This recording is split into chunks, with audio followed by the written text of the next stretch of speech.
প্রত্যেক দিনের রিচ খাবার খেয়ে মাঝে মাঝে মনে হতেই পারে যে একটু পাতলা ঝোল খেলে মুখের টেস্টটা হয়তো ভালো হয়। তো বন্ধুরা, তখন কিন্তু বানিয়ে নিতে পারো এরকমই একটা সুস্বাদু পুষ্টিকরযুক্ত সবজির ঝোল।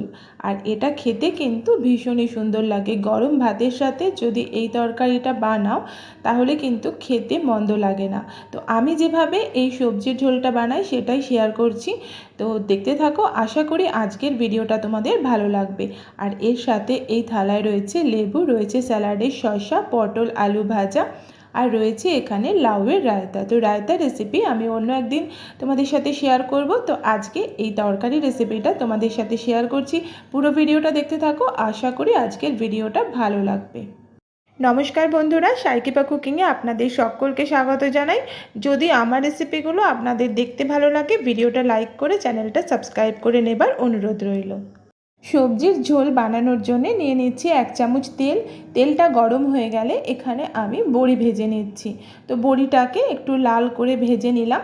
বড়িটা এবার তুলে নিচ্ছি। এবার এখানে দিয়ে দিচ্ছি 5 ফোড়ন। তো সামান্য 5 ফোড়ন আর একটা শুকনো লঙ্কা দিলাম। এখানে আমি সবজিতে নিয়েছি বেগুন, রয়েছে কাঁচকলা, পেঁপে আর আলু।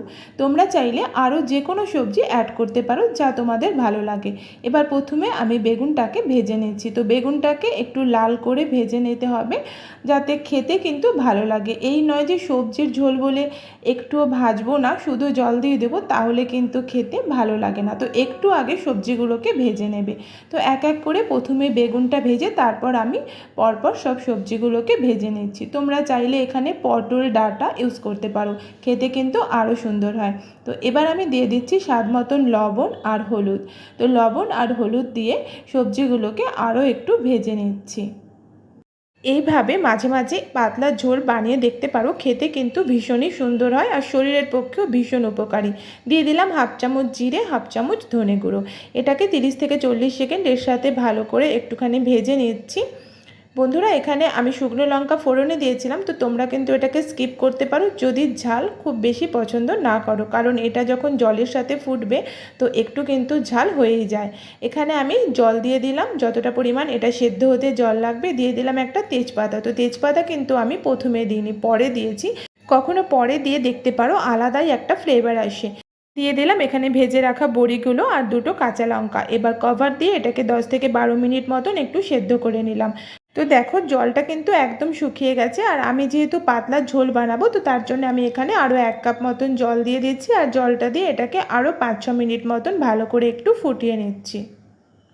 আমি রেসিপিটা যেভাবে বানাই সেটাই তোমাদের সাথে শেয়ার করলাম। কখনো এভাবে বানিয়ে দেখতে পারো। আমি কিন্তু এখানে খুব বেশি মশলা ইউজ করিনি।